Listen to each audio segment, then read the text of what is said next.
തൊടുപുഴ നഗരസഭാ ചെയർമാന്റെ രാജി ആവശ്യപ്പെട്ട് LDF കൗൺസിലർമാർ തിങ്കളാഴ്ച അവിശ്വാസ പ്രമേയം കൊണ്ടുവരുമെന്ന് CPIM ജില്ലാ സെക്രട്ടറി CB വർഗീസ്. മുൻ കോൺഗ്രസുകാരനായിരുന്ന സനീഷ് ജോർജ് സ്വതന്ത്രനായാണ് ജയിച്ചത്. നഗരസഭയിൽ ആർക്കും ഭൂരിപക്ഷം ഇല്ലാതിരിക്കുന്ന സാഹചര്യത്തിൽ LDF പിന്തുണയോടുകൂടി ചെയർമാനാകുകയായിരുന്നു. കൈക്കൂലി കേസിൽ രണ്ടാം പ്രതിയായതിനെ തുടർന്ന് LDF രാജിവെക്കാൻ ആവശ്യപ്പെട്ടിട്ടും രാജിവെക്കാത്ത സാഹചര്യത്തിലാണ് അവിശ്വാസം കൊണ്ടുവരാൻ തീരുമാനിച്ചത്. അഴിമതിക്കെതിരായി ശക്തമായ നിലപാടാണ് LDFിനുള്ളത്. കൈക്കൂലി വാങ്ങുന്നതും പ്രേരിപ്പിക്കുന്നതും അഴിമതിയാണ്. അതുകൊണ്ടാണ് അത്തരമൊരു ആക്ഷേപം വന്നപ്പോൾ ചെയർമാൻ സനീഷ് ജോർജിനോട് രാജിവെക്കാൻ മുന്നണി ഏകകണ്ഠമായി ആവശ്യപ്പെട്ടത്. എന്നാൽ അദ്ദേഹം നിയമത്തെ വെല്ലുവിളിച്ച് സ്വയം രക്ഷപ്പെടാനാണ് ശ്രമിച്ചത്.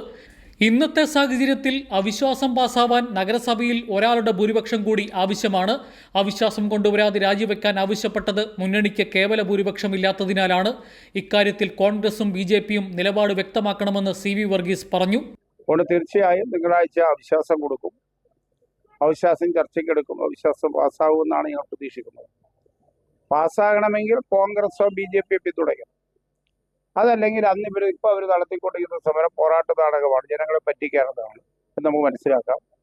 അവിശ്വാസത്തിന് നോട്ടീസ് കൊടുക്കാൻ തന്നെയാണ്. ചെയർമാൻ സ്ഥാനം രാജിവെച്ച് LDFിനോട് പറഞ്ഞ വാക്കുപാലിക്കാൻ സനീഷ് ജോർജ് തയ്യാറാകണം. എല്ലാവരും ഒന്നിച്ചാൽ അദ്ദേഹത്തെ കൗൺസിലർ സ്ഥാനത്തു നിന്ന് പോലും പുറത്താക്കാം. അവിശ്വാസം പാസ്സാകുമെന്നാണ് പ്രതീക്ഷയെന്ന് CB വർഗീസ് പറഞ്ഞു. LDF നേതൃത്വത്തിൽ തൊടുപുഴ ടൗണിൽ പ്രകടനവും നയവിശദീകരണ യോഗവും സംഘടിപ്പിച്ചു. കൈരളി ന്യൂസ്, ഇടുക്കി.